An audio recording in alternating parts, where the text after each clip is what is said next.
What's up, everybody? And welcome to another episode. Hit the like button, subscribe to my channel, and share the video. Hit the join button and become a member. Why? Well, members get exclusive content. Hit the bell icon on my channel so that you will receive a notification every time that I drop a video. And you can go and watch the video, like the video, and leave a comment if you support my channel. And thank you all for supporting my channel. I appreciate it. Let's continue to try to move on and grow the Go Up movement. Well, let's get into it. An unaliving that happened in YTS, CYA. Now, but with a female officer. Many of you already heard the story. Many of you know about this situation. I'm assuming, because it was sort of a big thing when it happened. This happened in August 9th, 1996. Now, I paroled from YTS January 10th, 1994. So I was long gone. But conversing with the comrades that I left behind, they ran everything down to me on how this thing went down. And there were a lot of rumors going on at the time that have since been refuted and disproven. But when things like this happen, all sorts of rumors start to happen. These rumors catch fire, they catch life, and people go with it as far as why this situation transpired. Here in YTS, there's a counselor lady named Miss Baker, N-E-Z Baker, I-N-E-A-S-I-E. Never saw a name spelled like that.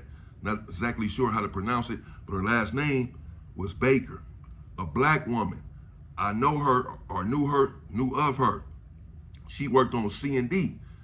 There in YTS, we have units, whereas in prison, we have yards and we have buildings. Building 1, building 2, building 3, building 4 on the yard in prison.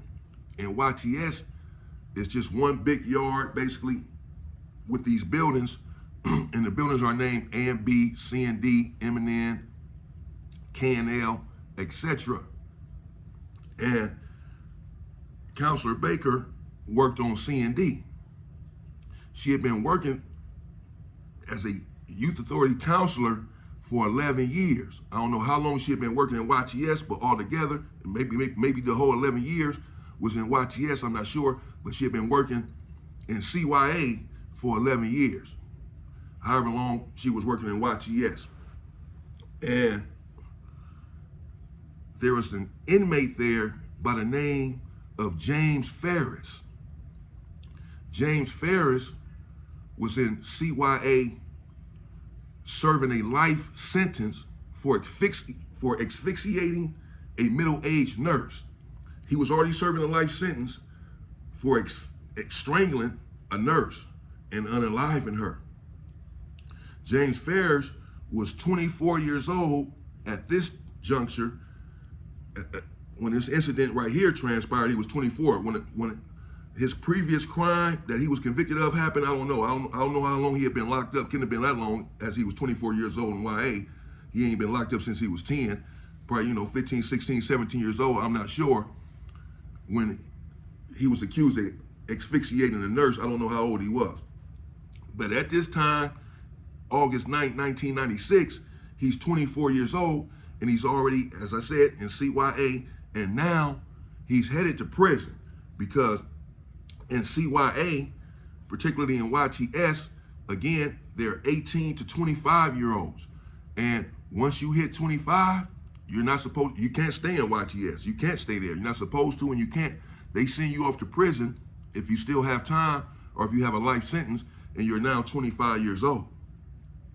So James Ferris, according to the prosecution, according to their theory, the argument that they came with in court, and he was subsequently convicted of this crime. According to them, he knew that he was about to be transferred to prison, and he was opposed to that. He did not want to go to prison. And so they believe that he was trying to escape. He was trying to get Counselor Baker's keys from her in a failed escape attempt. Now, there were different rumors as to how he even got out of his cell. This is really where the rumors began. People were saying that he had a relationship going with Counselor Baker and that she let him out of his cell, you know, basically because she was a black woman and he was a white guy. And at first when it happened, it was almost like, well, you know, she shouldn't have let him out of his cell and she should have been messing with that white boy. That's almost like the attitude that I was getting from people. But again, this ended up being refuted and disproven. She did not have a relationship with him, whatever. Somehow, James Ferris made it out of his cell on August 9th, 1996, in the dark hours of the night. How he got out of his cell is in question. Whether he was out there working as a trustee, essentially a porter, sweeping and mopping the floors, etc., or if they let him out to shower or whatever. I'm not sure how he made it out of his cell, but he did. And somehow he found himself in a room alone with Counselor Baker, Miss Baker. They say that he was inside of a laundry room / utility room. We have a couple of rooms right there in YTS, right next to the booth where all the police sit in. And because when Miss Baker's family filed the lawsuit, they filed the lawsuit against CYA as well, against YTS as well, for deliberate indifference, saying that the police, her co-workers, were just a few feet away from her when this transpired. And they couldn't understand how come no one did anything, could hear her say anything. They didn't hear this unaliving happening, and they were a few feet away. Now, if they were right there in the utility room / laundry room, then yes, they were a few feet away from the booth where all the counselors, I started to call them let's call them officers, where all the officers kicked it at right there in the booth. The laundry room, the utility room, the shower is a couple of feet away from it. And this is where Officer Baker, or Counselor Baker, was at, Miss Baker, inside of this room. Somehow he got her inside of this room. And according to reports, he stabbed Miss Baker and strangled her right there in the room, right there, feet away from the officers. And somehow, again, the officers didn't hear a word. So he has Miss Baker in the room, and he hits her, and he strangles her, and viciously unalives her.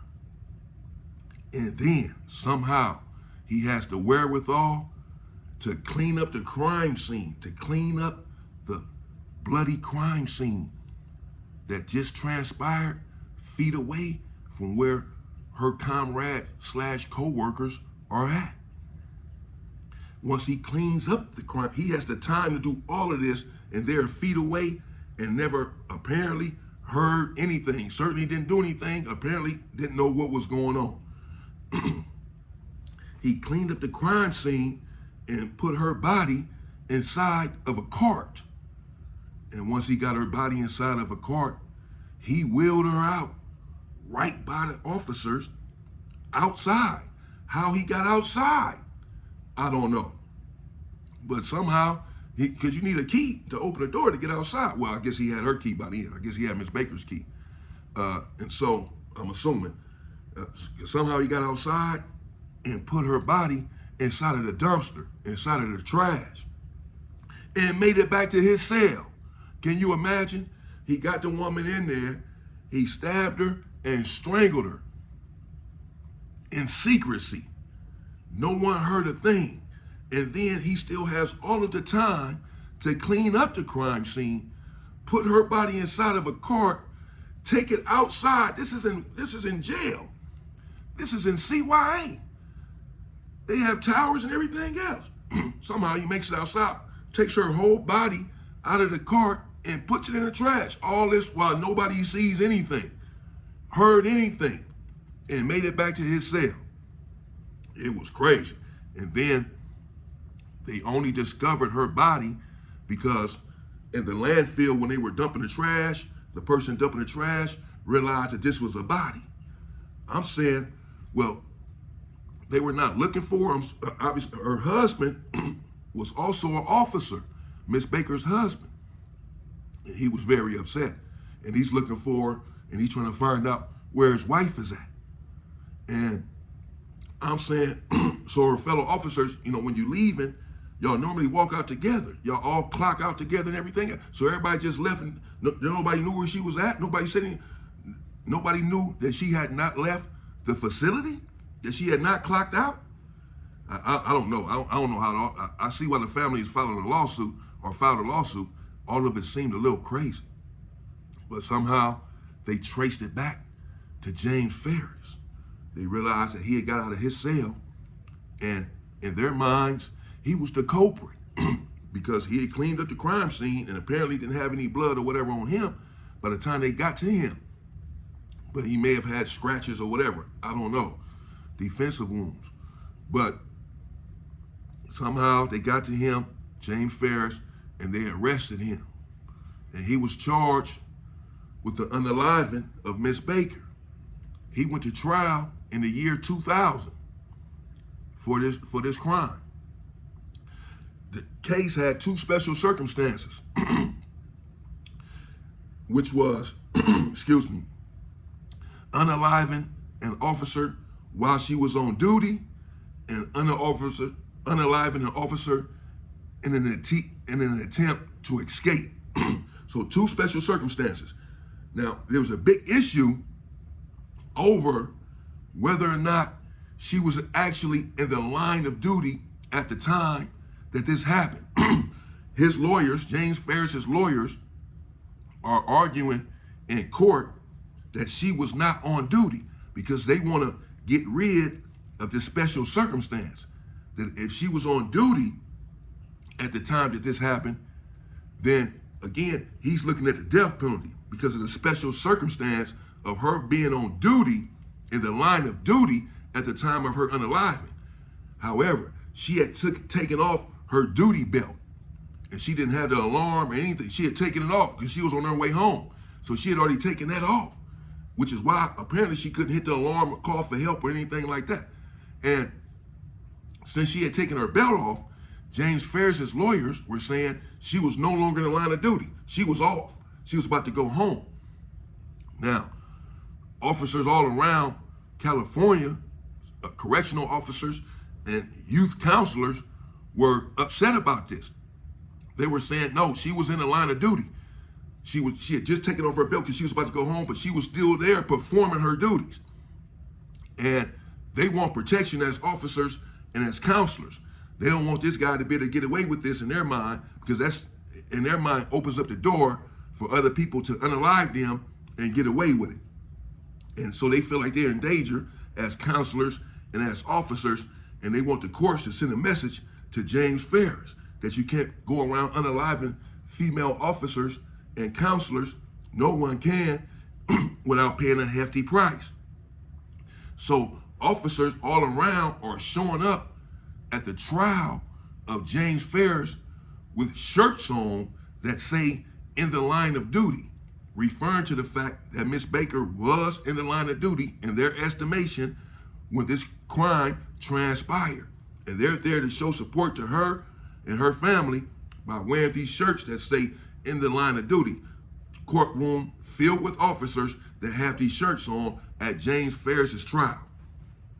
And the jury heard gory details about what transpired inside of that room that night, where he repeatedly, according to the prosecution, stabbed her and viciously strangled her.